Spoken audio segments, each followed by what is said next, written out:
Om Vasudeva Sutam Devam Kamsa Chanuramardanam Devaki Paramanandam Krishnam Vande Jagadgurum.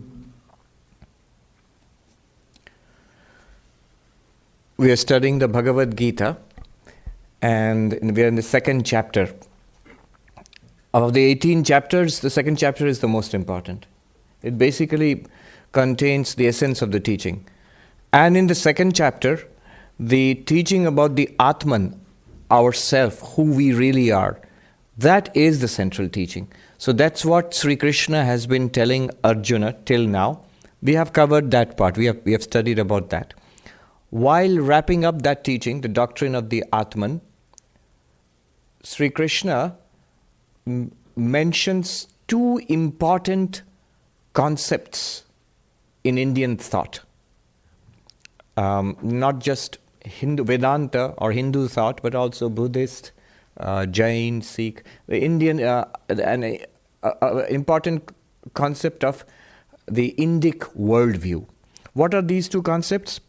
The first one is given in verse 27 and the second one in 28. We have done up to 27 last time. In 27, Sri Krishna said, for those who die, for those who are born, death is certain. Jatasya hi dhruvo mrityu. Death is certain for those who are born. This is common sense. We all know this. This is one truth that we all know without any kind of religion, whether you're theist, atheist, whether you follow a religion, Buddhist, Christian, Hindu. Whatever you are, whatever we are, we know that death is certain. But the second part of that verse, Dhruvam Janma Mritasya Cha, that is something new. For those who are dead, rebirth is certain. So we die, this body dies, which means that we do not die with the death of the body.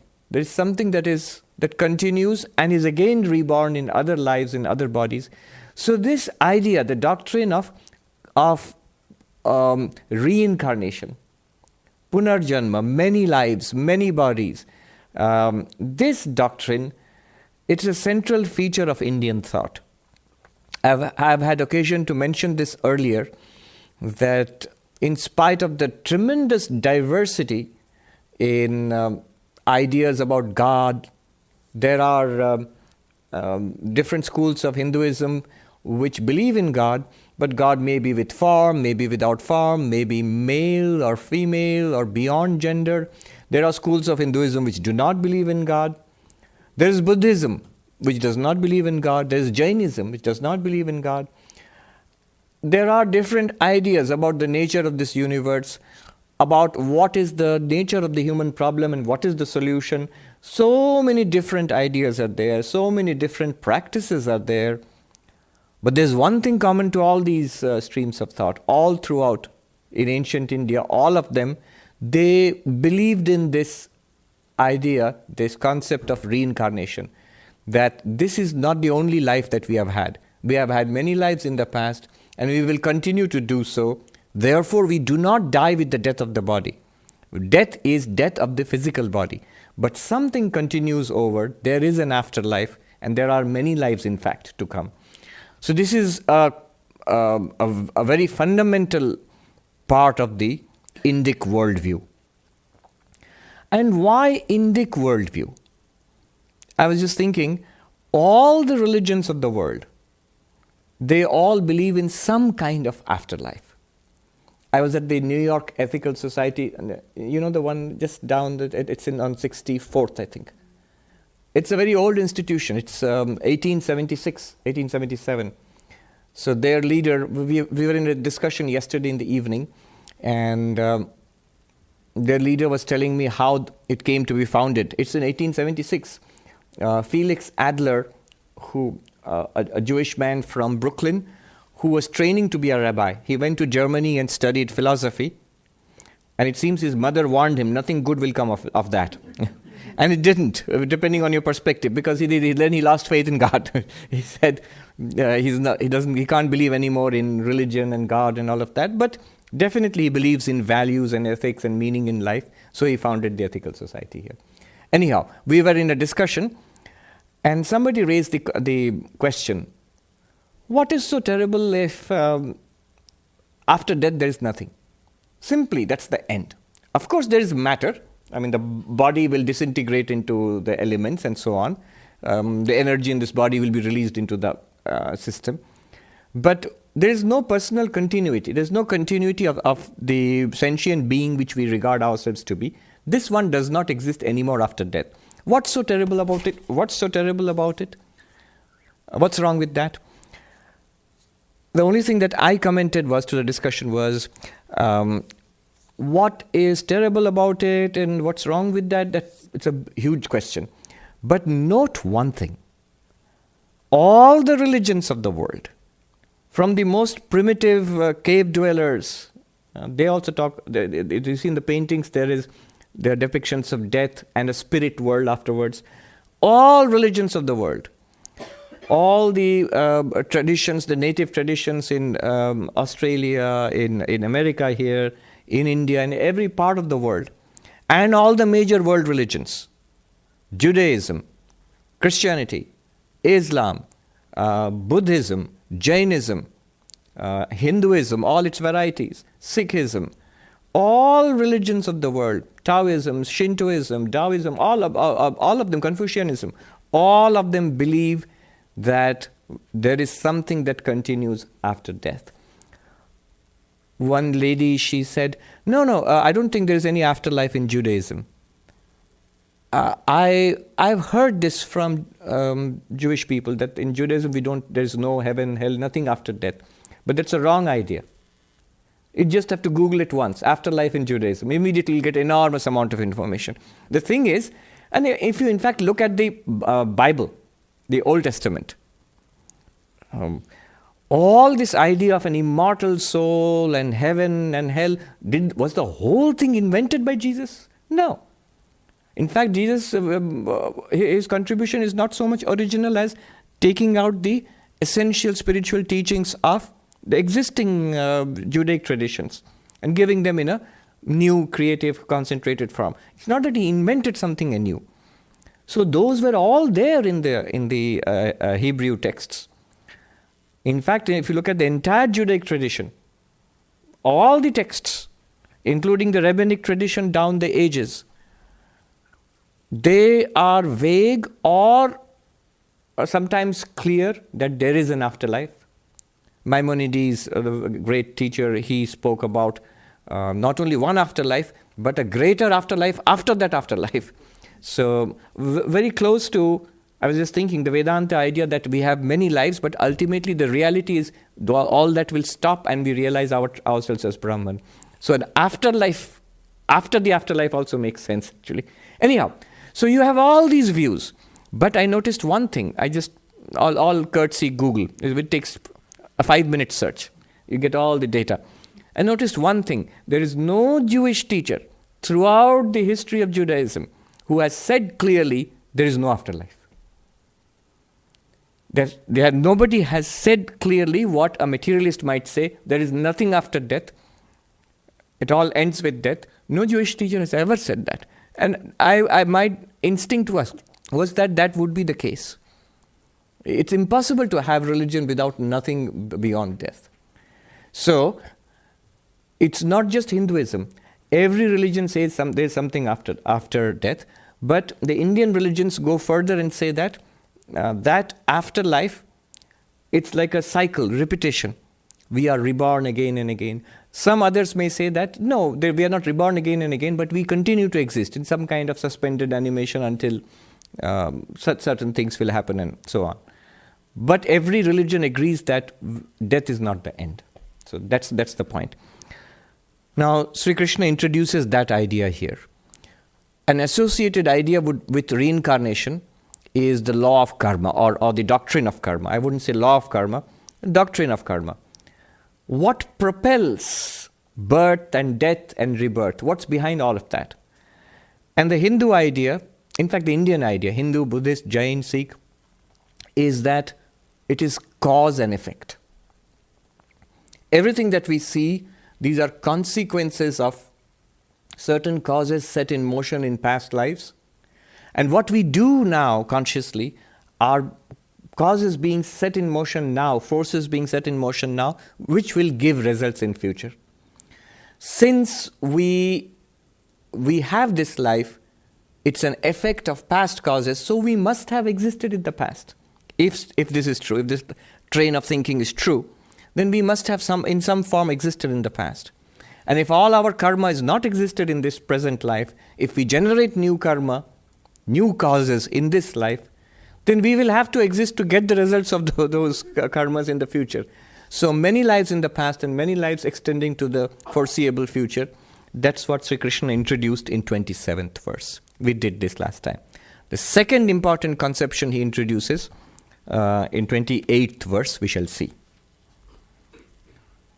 Avyaktadini bhutani, avyaktadini bhutani, vyaktamadhyani bharata, madhyani bharata, avyakta nidhananyeva, avyakta nidhananyeva, tatra ka paridevana, tatra ka paridevana. O descendant of Bharata, he means Arjuna, all beings have the unmanifest as their beginning, are manifest in the middle, and have their dissolution in the unmanifest itself. So why lament for them? Here, the Indian idea of creation and destruction, or more precisely projection and withdrawal, is mentioned here. He says, since we have existed in the past, and we will exist in the future after death also, but how we were in the past is not known to us. We were not in this form. And what we will be in the future is not known to us. Certainly we will not be in this body. So that was unmanifest. It was not visible, not present for our experience. And the future is also not visible. But what is available right now is this life. So this is manifest. But it goes beyond this. What he wants to say is, everything in this universe, this state in which we find them, he calls it vyakta or manifest. Manifest means available for experience. They are available for experience. So you can see them, hear them, talk with them. Or if any object, time, space, matter, energy, living beings, all of them, they are manifest now. You can see. But there was a time when these were not there.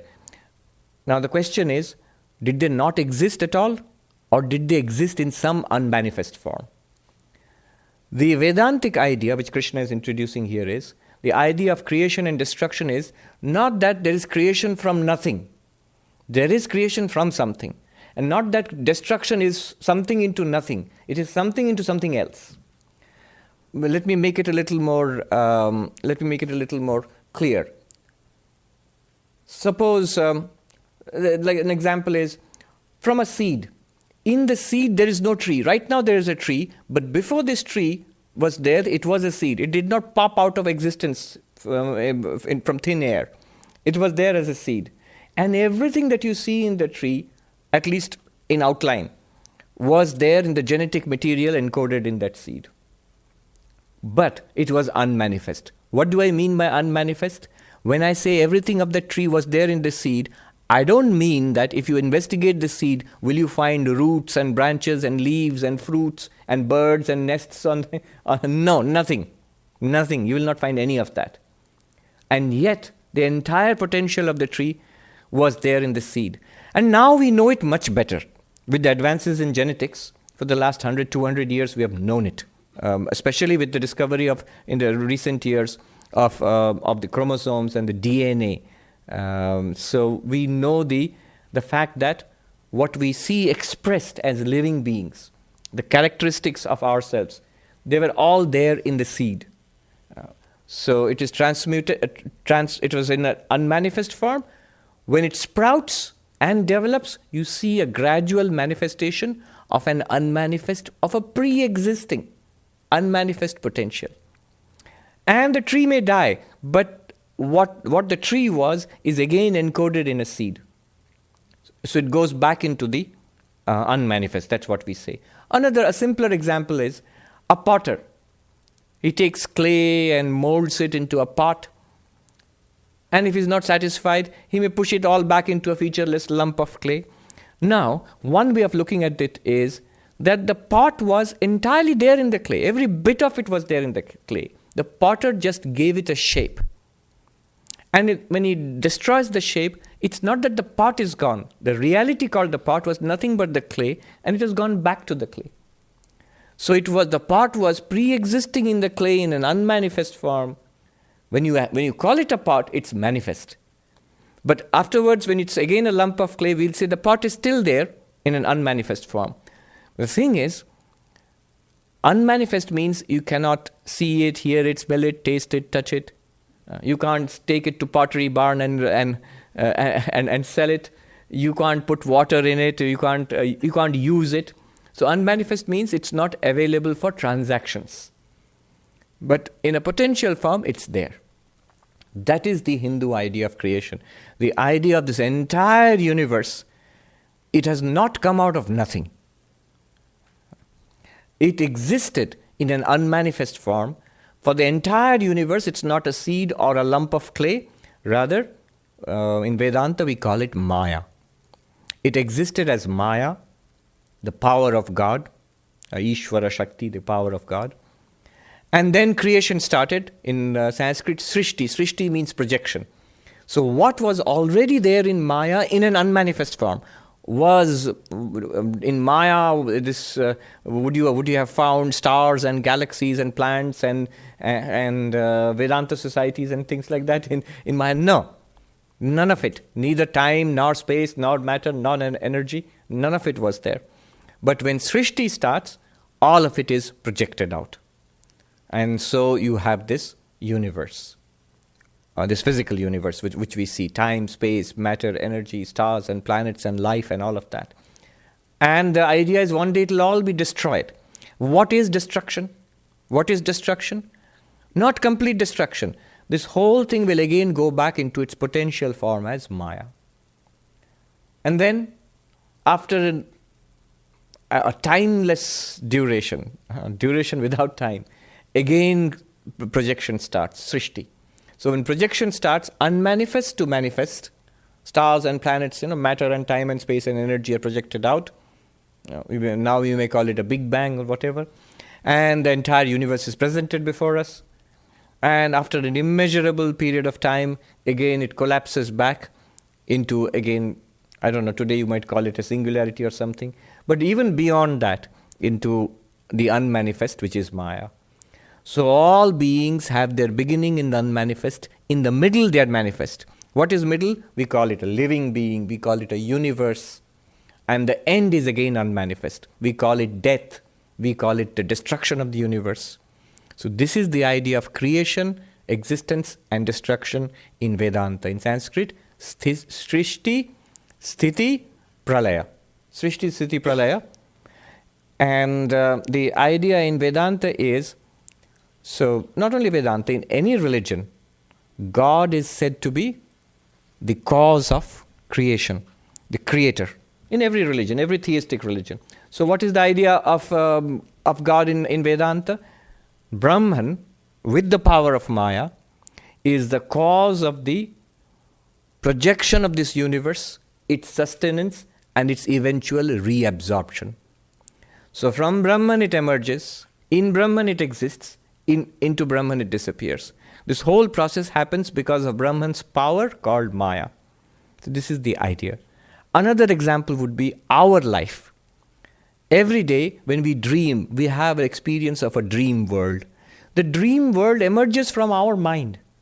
And we are ourselves there in the dream world. It's all an experience projected, a virtual reality projected by our minds every night. Now all the people and the things and the events and the places, all of that in the dream world, they were there in seed form in our mind. It's from our subconscious mind, the material. The mind takes the material and generates a dream world. And when we wake up, what happens? Where does the dream world go? It disappears back into an unmanifest form. within the mind. But the seeds are there. We can continue to have similar dreams again. So this is basically the idea of creation and destruction in Vedanta, in Hinduism. There is a technical, yes, hold on to the question. There is a technical word for this. I have explained it already, but let me introduce the term. Satkaryavada. Do come in, there's enough space. Yes, you come and sit.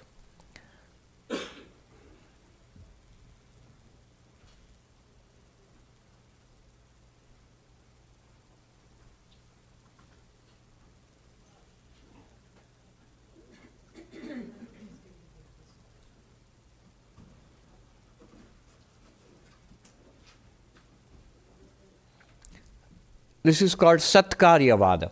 Satkaryavada literally means pre-existence of the effect in the form of the cause. Now we can understand. Karya means effect. Karana means cause. And the question is the effect an entirely new thing, or was it existing in some other form earlier? The answer given by this theory, it's a theory of causation. There are other theories of causation also. But this is the theory adopted by many Indian schools, including Vedanta, which says that the effect pre-existed in the cause. So, like if you say the tree pre-existed as a potential in the seed, the pots all pre-existed as possibilities in clay.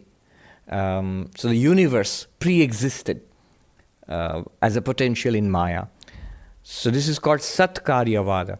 The effect pre-existing as the cause. Suppose somebody says, a beautiful statue is sculpted by a master sculptor. Now, in one sense, it's a creation of that person's genius. But if you look at the material itself, every bit of it is there. One way of thinking of this sculpting is that he just removes the unnecessary parts. So an existing sculpture emerges from the rock or marble or whatever it is. So that's one way of looking at it. This is what he has introduced here. There were two hands up. Let's quickly deal with the questions. I'll come to you. Swamiji, since we're talking about death, why is there a universal fear of death? I mean, as sentient beings or thinking beings, we can understand probably we are afraid of the unknown and see other things suffer and so on. But even in animals, even a fly wants to live. Mm-hmm. Why is this universal? Yes, fear? this is deep and fundamental. I earlier mentioned that book, The Denial of Death, Ernest Becker. Yes, it is a deep-rooted fear. Many people might say, no, I'm not afraid of it. I don't even think about it. There is the thing. You don't even think about it. Ernst Becker, who was a very well-known psychoanalyst, in his book Denial of Death, he says it's the dominant fear of our lives, especially in the later part of our lives. It plays a role, and it often plays a subconscious role. It drives us. So, and he has a very interesting take on it. Now, why are we afraid of it? Well, there are many obvious reasons. First of all, we are afraid of, we expect pain and suffering at the time of death. Vedanta would say that we have gone through many such deaths in the past, so that impression is there, the terror of that transition is there in our minds, so that's what we expect. Another thing is, everything coming to an end. Who likes that? Every bit of what we are used to. Father, mother, brother, sister, husband, wife, friends, enemies, everything, our life coming to an end. This body itself, it's going to go. And what's after that? Maybe nothing. Or maybe a complete unknown. If I do exist, it's an unknown existence. Or maybe it's a void, it's nothing. So terror seizes us. In fact, Carl Jung, he says that one of the causes of psychopathology in most of my middle-aged patients, the central cause, is this unspoken fear of death. He says it expresses itself as a variety of mental maladies. All right. So, Swamiji, whenever we read Advaitic texts, like let's say Aparshanubhuti, so there when we were taking this example of taking a pot and philosophically like breaking it down to clay, where we say that we are going from the pot vision to the clay vision. Yes. The conclusion, the way it was concluded, used to be that there was never a pot. Hmm. It was always a clay. It is always And clay. now when we discuss the theory of creation and destruction Hmm. as per Vedanta, then how do you say that they are like synonymous? Right.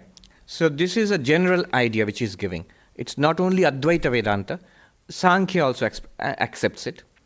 Now, the special spin put on it by Advaita Vedanta is that when the potter makes a pot out of clay, that's all that Krishna is saying here. From the unmanifest, it becomes manifest as what? As a pot. Earlier, there was no sign of a pot, it was just clay. Now it's clearly a pot. So that is called creation. More precisely, if you want to define it, what is creation according to this particular school of Indian philosophy, Satkaryavada? From cause to effect. Creation is the manifestation of the effect. That it takes a certain name and form and you can experience it, see it. That is called creation. Now, the special spin that Advaita Vedanta puts on it is, Advaita is asking, when the potter makes a pot, clay into pot, has he made something new, substance-wise? Is there a new thing? Are there now two things, clay and pot? Can you numerically count them separately? We say no. Then what is the nature of the pot then? It is clay, and yet it's not clay, it's something new. So then what is new? Name and form and use. And this name, form and use in Sanskrit, nama, rupa, vyavahara is called maya. Right. The difference is this. And it is a lot of discussion, they call it the debate between parinama and vivarta. Real transformation versus apparent transformation. The Sankhya schools and many of the devotional schools of Vedanta, the dualistic schools, they say actually Brahman has transformed itself, himself or herself, into the universe. It's an actual transformation. And so like milk becomes curd or yogurt, and it's actually transformed. You cannot dare say that it's milk appearing as yogurt. If somebody wants a glass of milk and you say, here is a cup of yogurt. And you say, but I wanted milk. Oh, it is milk. Didn't you go to the Vedanta class? It's milk with the name and form of yogurt. No, that won't cut the ice. It won't do. It is yogurt. It has actually been transformed into yogurt. But I'll come to that. But in the case of what Vedanta wants to say, that the universe is not like that. It's not an actual transformation of Brahman. It's more like snake and rope. So when the rope is appearing as the snake, it has not actually transformed into the snake. It is the rope. Even when it looks like a snake, even when we're scared of it, it's still just the rope and there's no snake at all. Only temporarily, due to the effect of error, we think that it's ignorance and error. We think it's a snake, or we even feel that we saw a snake. So that is called vivarta, apparent transformation. That's what Vedanta wants to say. And that's why Vedanta wants to say that the pot is nothing more than the clay. But the Sankhyan philosopher would say, no, the pot is something new. You have actually done. That's more closer to our common sense. That's the way we mostly think. That something new has come up. The potter has done something new. Right. Question? Swami Sarvapriyananda, from this particular verse, he explained it as a mystery. And it's something that theologians in all the spectrum of religions like to use when they cannot explain something convincingly. Mystery. Yeah, the mystery is coming now. Next verse is going to talk about a mystery. Right. Is that what you wanted to say? I don't know if I read the same verse, but yeah. We are doing 28. The mystery is coming in 29. 29 is all about mystery. Let's read 29 then. We are leading into 29. Let's just hear the questions. I will not answer them now, but let's hear the questions. When you die, doesn't The what? Maya. Maya is only in the universe, right? Or the universe is in Maya. Maya is not in the universe. Universe is in Maya. Yes.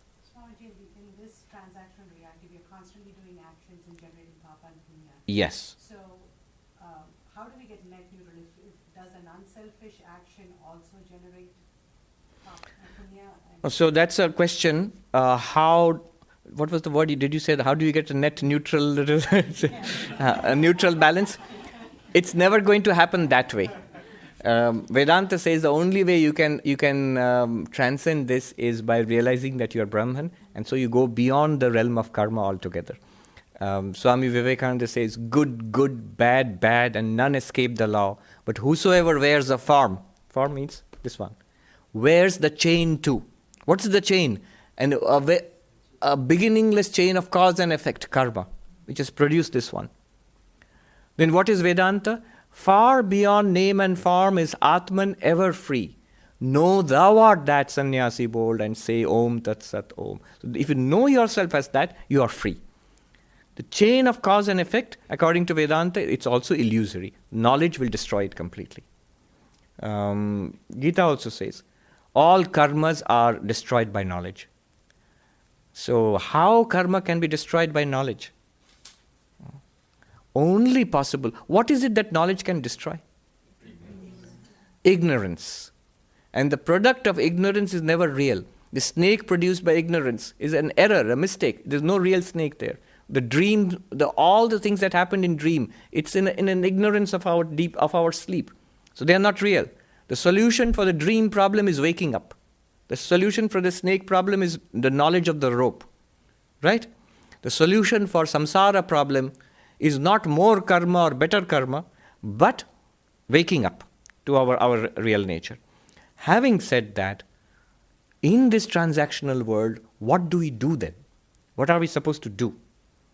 Waking up is all well and good, but I am unable to wake up. Now what do I do? So Krishna will actually talk about that later on. Once this topic is concluded, the very next topic is karma yoga. What do we do? These are very powerful forces that we have set in motion. We are not aware of that. What we are right now is the result of all of that.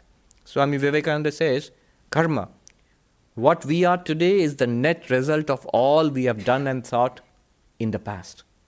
So what we do now and think now has a tremendous effect on what we are going to experience in lives to come. So how to deal with that will come later. But if you want a straight answer, the real answer, wake up. Wake up to what? Wake up to your real nature, what you are. What is my real nature? That's what we talked about. But it's also a mystery. That's what's going to come now. 29th verse. It's a very mysterious verse. He is summing up the entire teaching. He's characterizing it as a great mystery.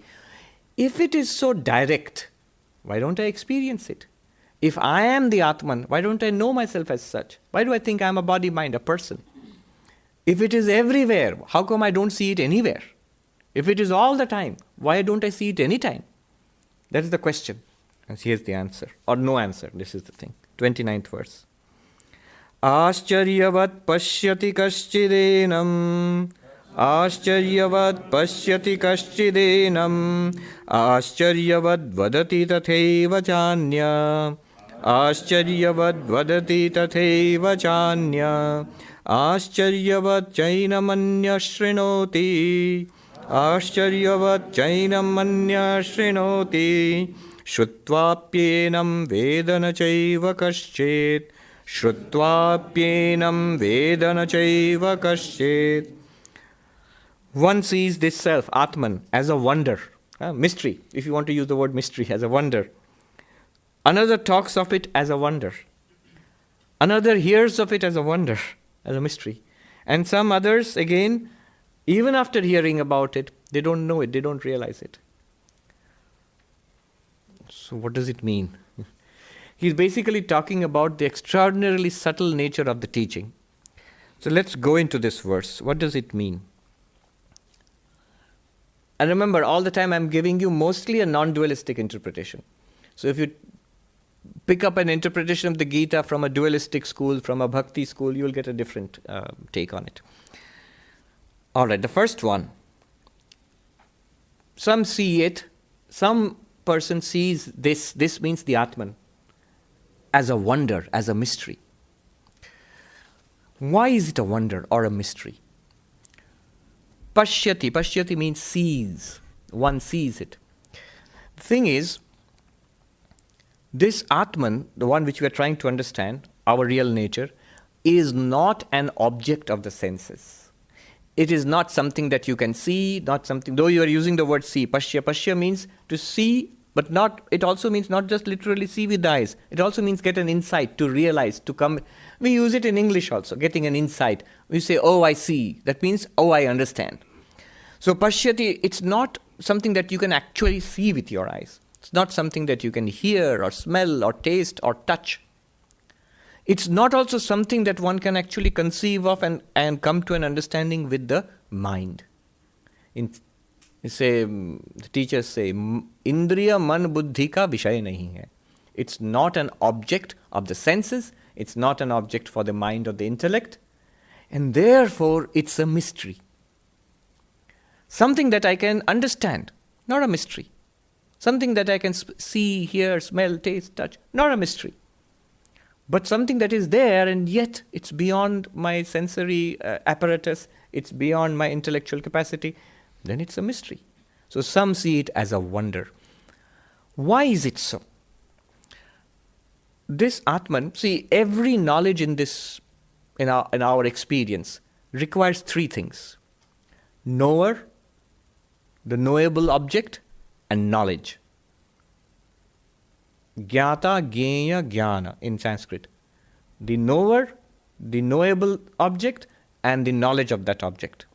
So it is called Triputi. Triputi means the three aspects of epistemology. Or you can put it this way: the knower and the instrument of knowledge and the object of knowledge. So you are listening to me. You are the knower. My words are something that you know. And you are using the whole sensory apparatus of your ears and the mind to know this.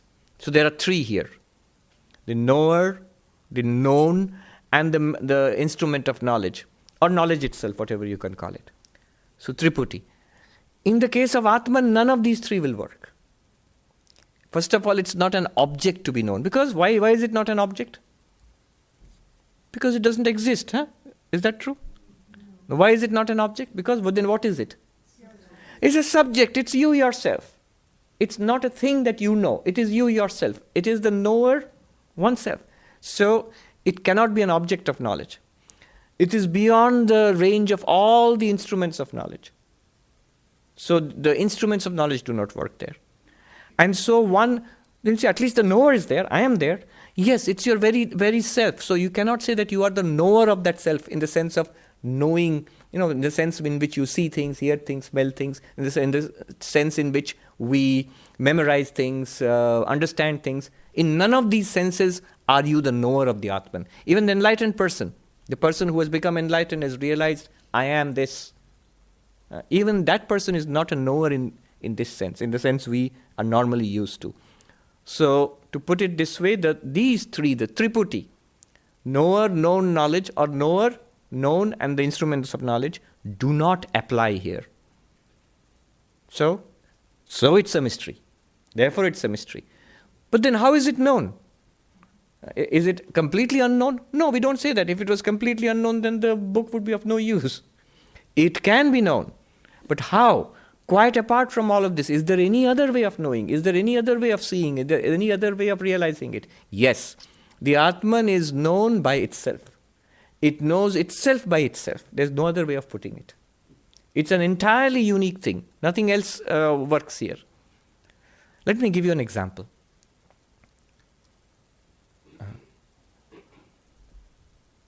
In a dark room, there is something in a dark room.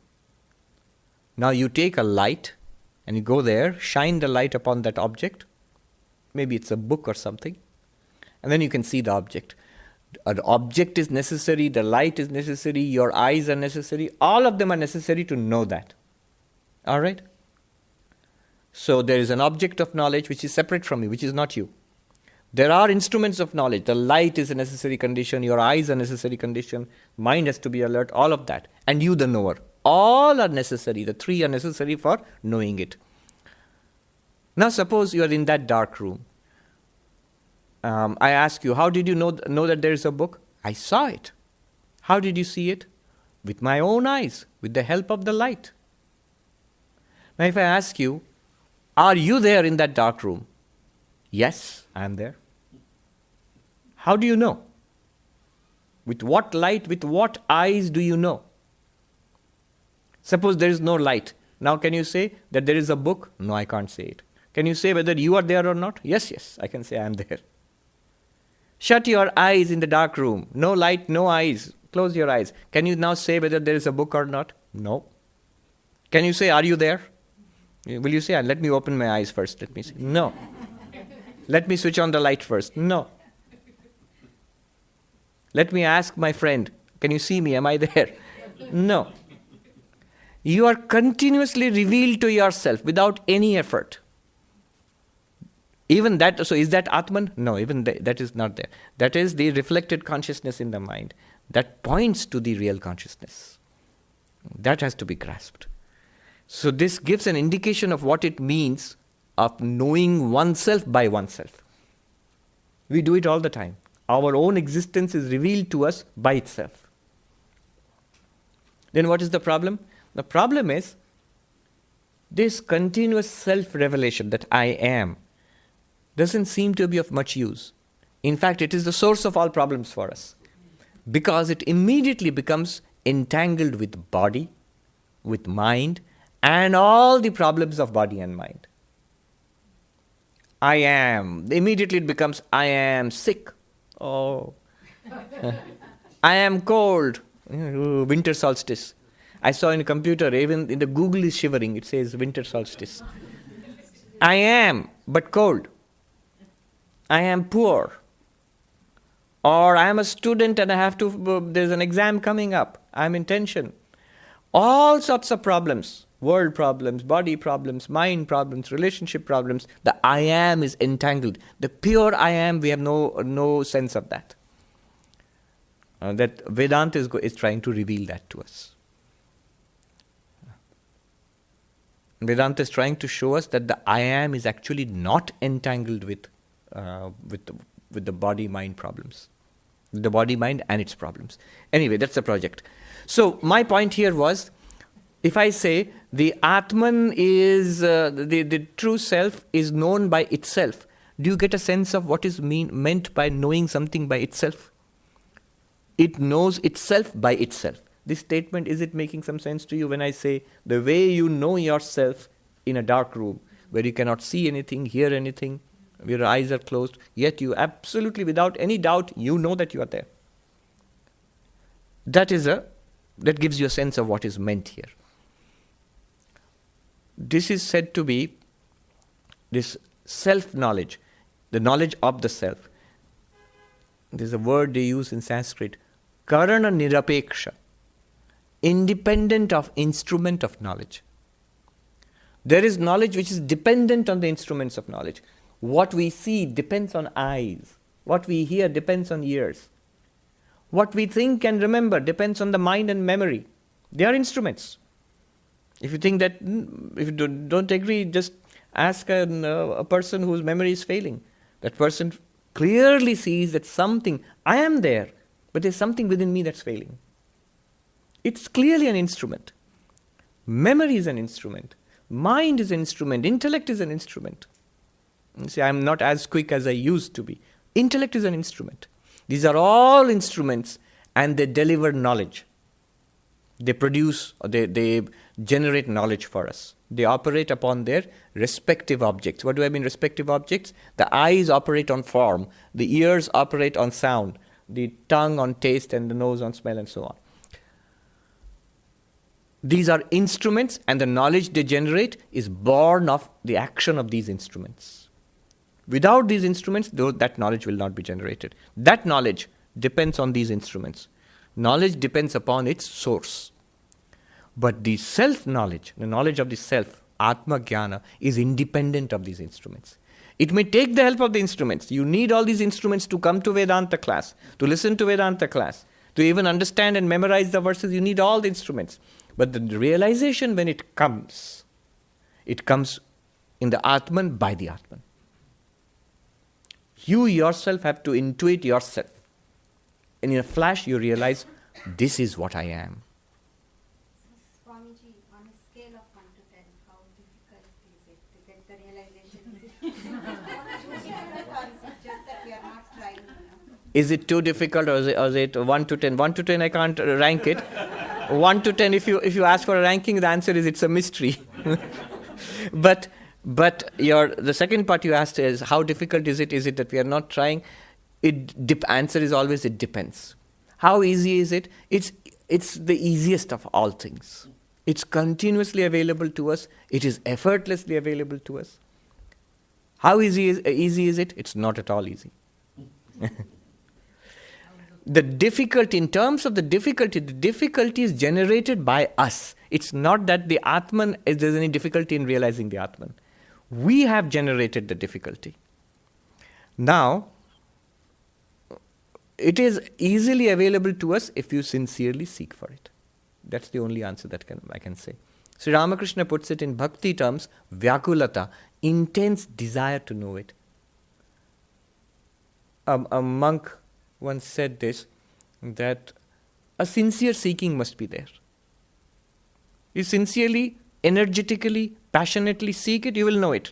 It's all guaranteed. But you will have to do it. Nobody else can do it for you. Up to the last point, people can help you. Vedanta class can help you. The guru can help you. Philosophers can help you. Your own practices with the instruments can help you. Remember, all practices, spiritual practices, are done with the instruments. If you want to do good deeds, you need the body. If you want to repeat the name of God, you need the mind and the hands to count the japa and all of that. So all of these, you require the instruments. All these practices, they have their effects, but they can't lead you to the ultimate realization. They can get you to the very edge where you realize by yourself. Atman, it says, the Atman reveals itself upon whom it has its grace. Yame vesha vrinute tasyesha vibhrunute tanum swam. Kathopanishad. It says, who will realize? That one will realize to whom the Atman reveals itself. Atman means you yourself. You will realize it if the true you reveals yourself to yourself. Now, in the bhakti schools, the interpretation of this is very easy, because they will immediately say, Bhagavan, God, whomever God is gracious upon, God reveals himself to that being. So it's a direct interpretation. But it's a little difficult for a non-dualist to interpret. It puts Shankaracharya in a spot, because it says the Atman reveals, or Upanishad just directly says that. Is that Atman or God or whatever? That to whomever it is, it reveals itself, to whomever it chooses. To whomever it chooses, it reveals itself. In terms of God talk, in the talk of theistic religion, it's pretty easy. Whomever God chooses will reveal, whomever God is gracious upon. But in the sense of Atman, in a non-dualism, what will you do? Whomever it chooses. Whom does it choose? And there Shankaracharya says this exactly what you pointed out. Whom does it choose? Shankaracharya writes in his commentary, it chooses the one who chooses it. The one who seeks it. The one who wants it. The one who chooses it. Hold on to your questions. Let me finish this verse. Don't forget your questions. So, reveals itself by itself. That's one point. That's why it's a wonder, because nothing else is like this. All this, what am I explaining? I'm explaining the first word, wonder, ascharyam. Ascharya means wonder, mystery. So all this while I've been explaining the first word in this verse.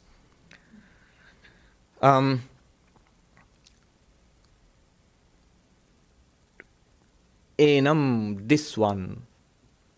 This one means the Atmanam, Dehi. It's called the indweller in the body. We have covered this, but it's good to repeat. I'll keep repeating. So many questions are answered by this framework. What is the framework? What is the Atman? It's the Krishna prefers to call it the indweller in the body, Dehi, Shariri, the one in this body, in the Sharira. We actually have three bodies. according to Vedanta. You say, no, I had just this one. I can't manage one, now 3. Just imagine the medical insurance.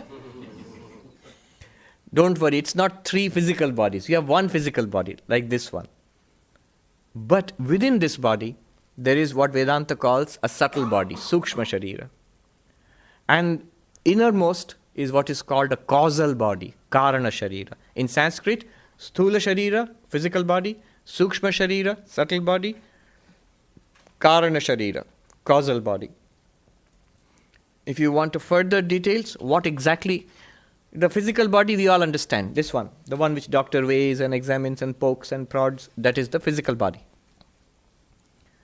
The subtle body is when we look inside and we find thoughts, feelings, desires, emotions, memories. What we call the person I am. Not accessible to the doctor. Not accessible to your physician. No. Isn't it so?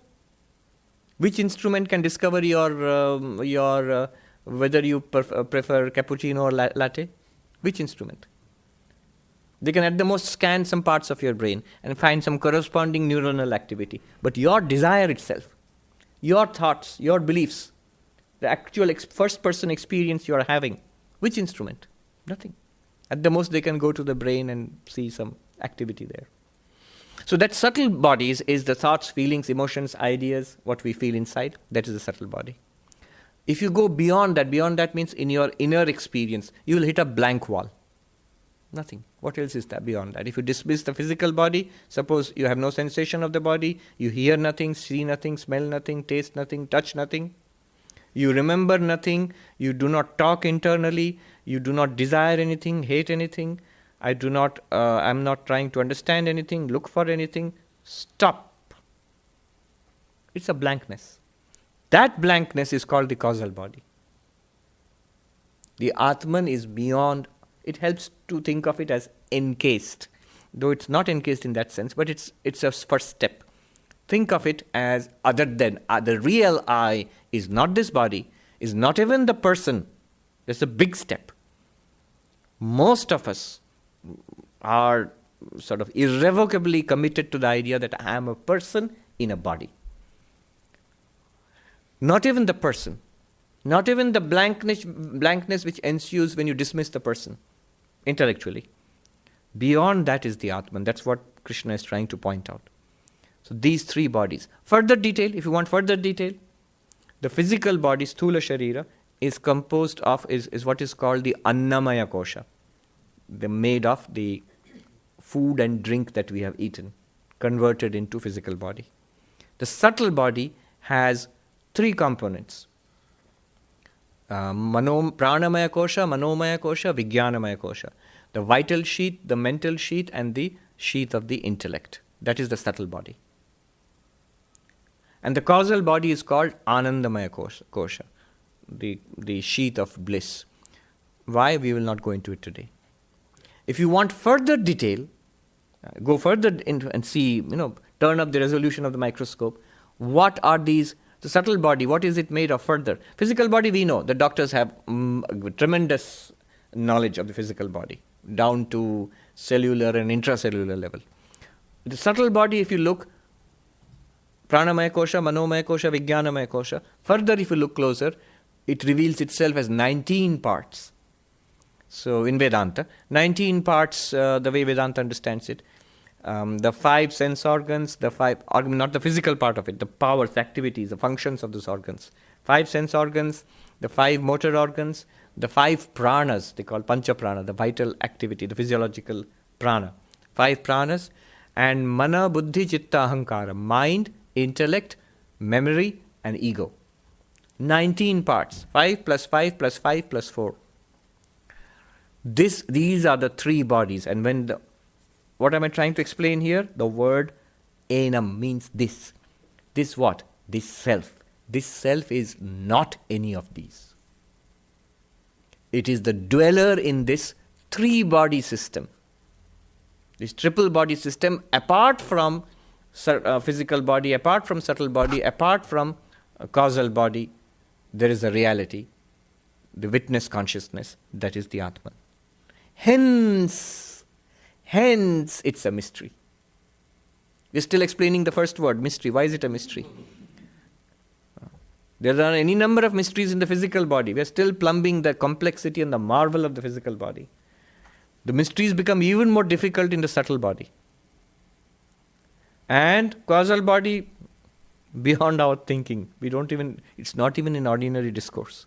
But Atman is beyond that. Hence a mystery. So who can realize it?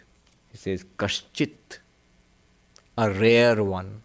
A rare one. Who is that rare one? Here it refers to the qualified seeker. So Vedanta has a system, a list of qualities which are required. Do you remember them? The fourfold qualification? Viveka, the analysis between the eternal and non-eternal. Vairagya, dispassion for the non-eternal.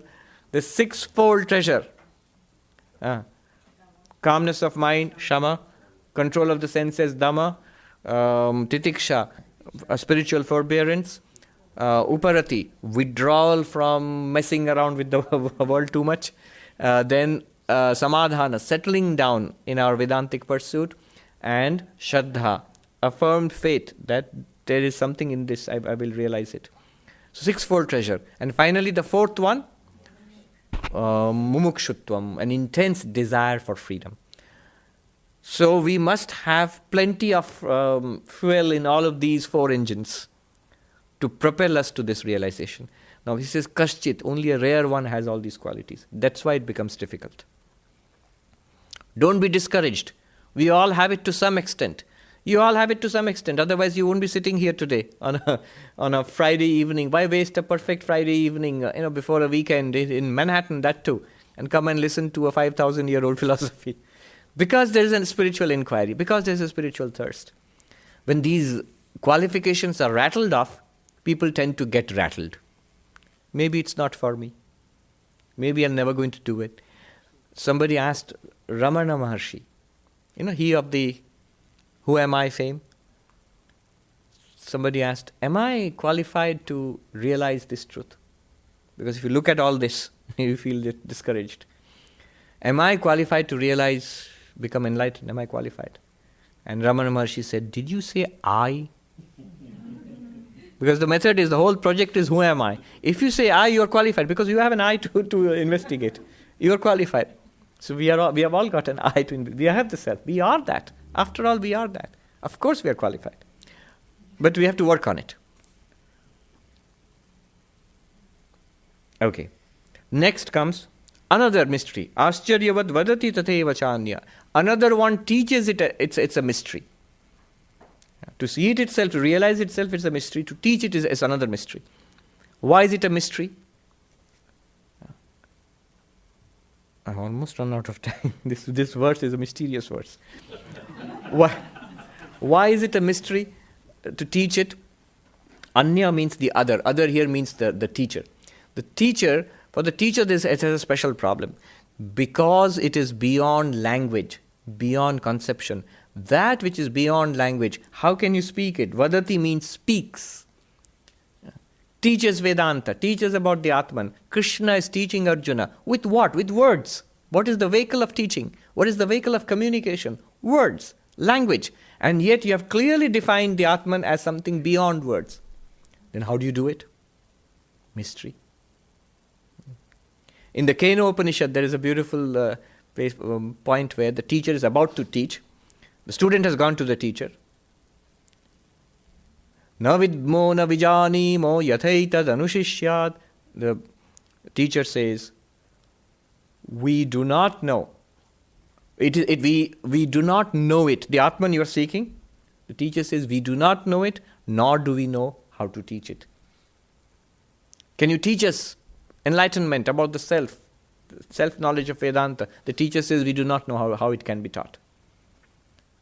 Well, at least you are enlightened, right? Am I wrong on that count? He says, you know it, right? The teacher says, we do not know it also. So before the student gets up and storms out, having wasted an afternoon maybe going to the teacher says, hold on. There is a way. And it's a way taught to us by the ancient masters, by which the lineage of masters have attained enlightenment age after age. I can try it on you and see if it works.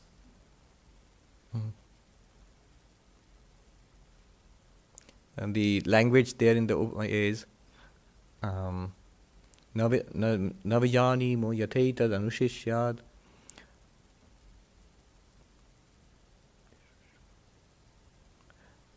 Iti shrushruma purvesham yanastad vichachakshire.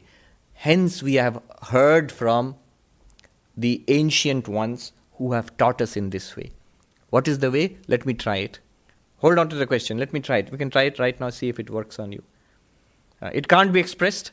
It can't be known. Now you know why it cannot be known. We already discussed it. It cannot be known as an object. But you can lead a person to enlightenment. Let's try it. How? The Kena Upanishad, the teacher says, this is how. We were taught by ancient ones. It worked for us. Let's see if it works for you. All right, what is it? Anyad eva tadviditad atho aviditad adhi. You want to know the Atman? Yes. It is other than, that Atman is other than anything that you know. Whatever you know, all of us, we know something. Whatever we know, what we have read, heard, tasted, touched, smelled, what we have conceived of, whatever we know in life till today, it's not the Atman. Oh, so it's an unknown. It is beyond all that is unknown also. Whatever remains for you to know, whatever is in the universe which you do not know. See, it cleanly divides into two things, mutually exclusive sets at this moment. One is something that you know, all that you know. You can put it, all that you believe, know, hear, everything. And there is a huge circle. I think it's Einstein who said that the sea of the unknown, it's like a little island that we know, and it's surrounded by a vast sea of unknown. So there's a vast sea of unknown. Atman is not what you know, and that unknown thing, Atman is not there also. It's not an unknown thing, it's not a known thing. Then what is it? What is the only thing that is not known, not unknown? Let me make it even more clear. All things in this universe can be divided into two for each of us. Things you know, things you do not know.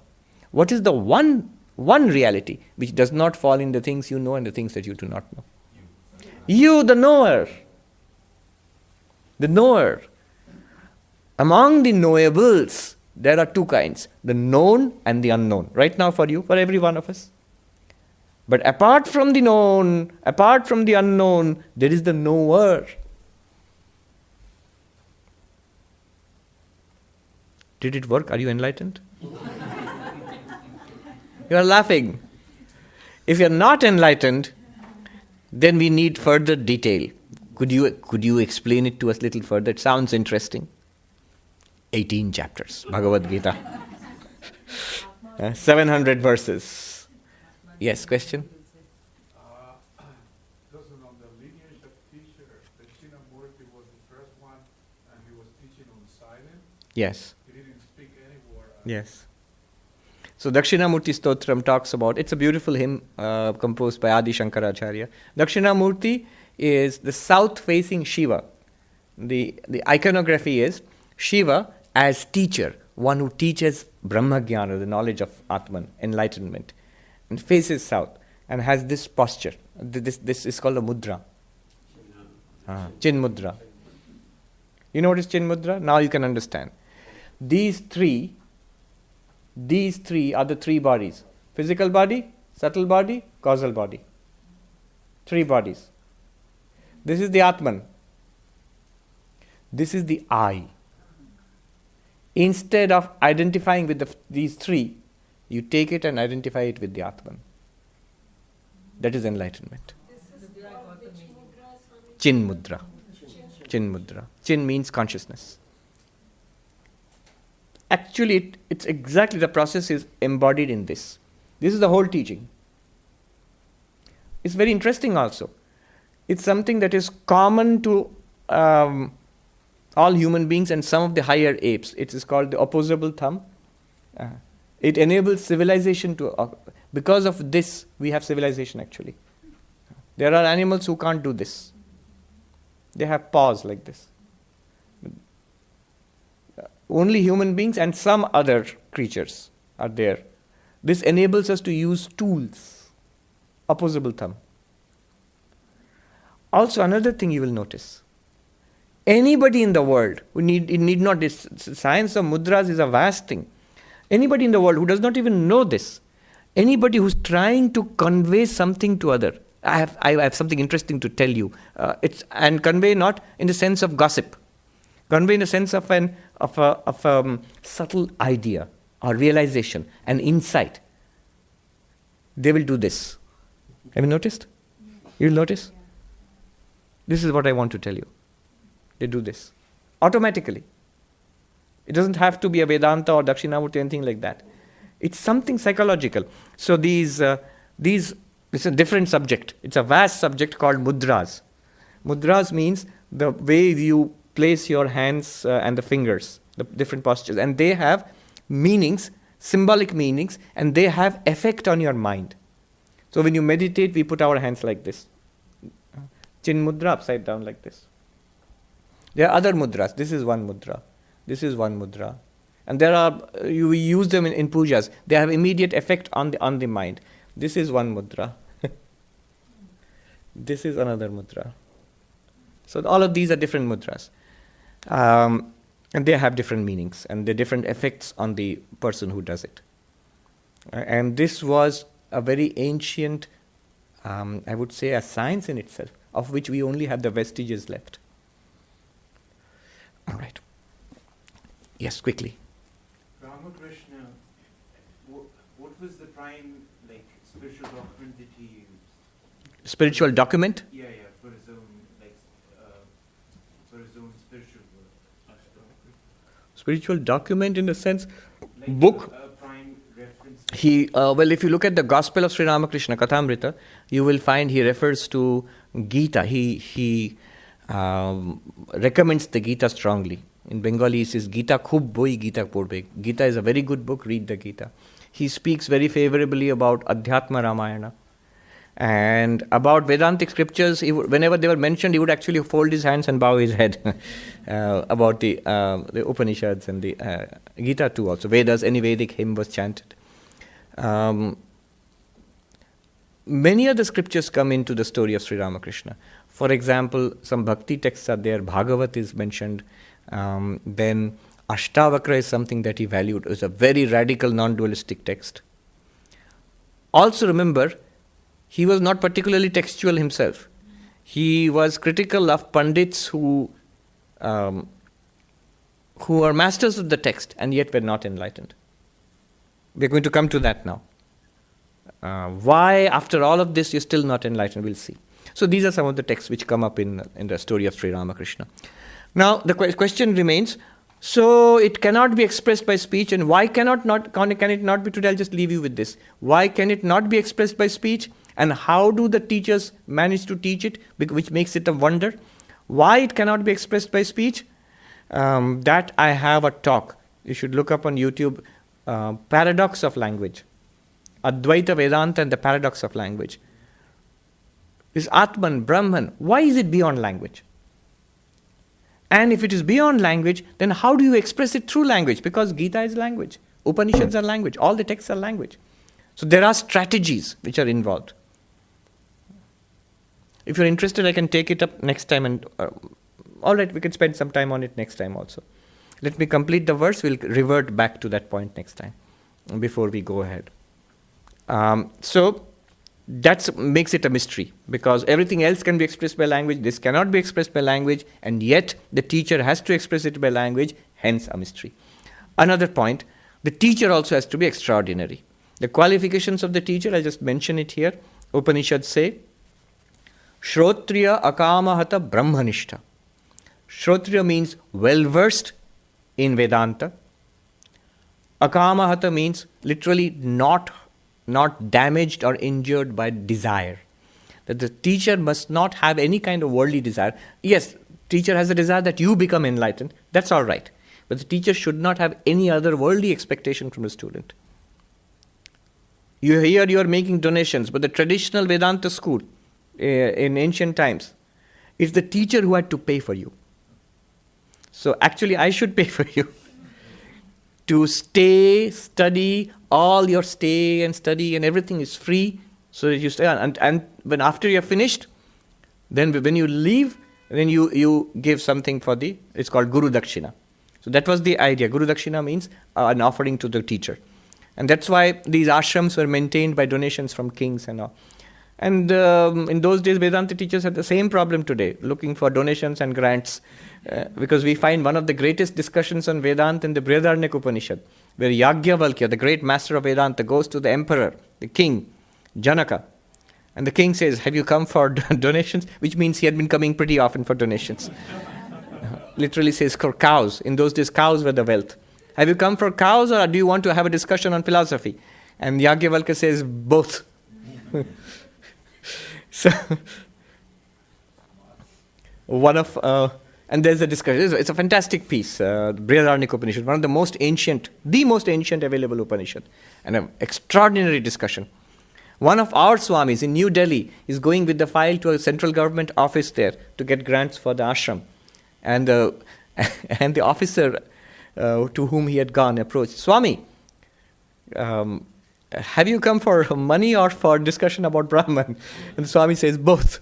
And then he came and told us the story. You want to discuss philosophy, or have you come here for money? Actually the officer said, Swami, the money we will give you. Talk about something good for a change, not just how much money you need. So that was the discussion. So the teacher, akamahata, should not have any worldly desire. And finally, brahmanishta must be established in Brahman. Best is if the teacher is enlightened. But how do you know if the teacher is enlightened? And how many enlightened teachers will you get?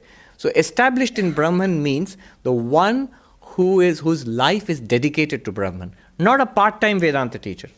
At the very least, this person must be a serious seeker of Brahman, completely dedicated to cultivating Vedanta and seeking enlightenment. So Brahmanishta means established in Brahman. In the Sanskrit word nishtha, in Indian languages also it's there. So these are the three qualifications of the teacher. That is what is meant by the teacher is also unique. The student has the qualifications, you remember fourfold qualification, and the teacher also has these qualifications. I'll end with a story. So we couldn't complete this verse. We'll do it next time. I'll end with a story of how Latu Maharaj, Swami Adbhutananda, who had no formal education to speak of, is called one of the miracles of Sri Ramakrishna. He attained enlightenment, Brahma Jnana. Now, he saw his brother monks, Vivekananda and others, studying Vedanta, studying philosophy, Vedanta, history, so many things. And Latu Maharaj said, why all this? This is not necessary for enlightenment. Our master showed us the direct path to enlightenment. All this study, so many books, not necessary. And then he himself says later on, that is true, you all need it, because you are going to be teachers of humanity. So as teachers, you need all of this. Sri Ramakrishna used to say, a rather gruesome example, to kill yourself, don't. To kill yourself, one needs just a nail. But to fight with the enemy, you need a sword and a shield. What he meant by that is, self-realization just for yourself is not so difficult. Simple teachings are enough. I mean, the teacher says, other than the known, other than the unknown, enough. If you follow that up, Ramana Maharshi says, who am I? Follow that up, it's enough. But if you have to convey this teaching to others, and many others of different temperaments, different backgrounds, so you need a wide range of learning and a command over this philosophy and different philosophies. So the teacher is also unique, because the one who teaches this mystery. Om Shanti Shanti Shanti Hari Om Tat Sat Shri Ram Krishna Rupanamastu.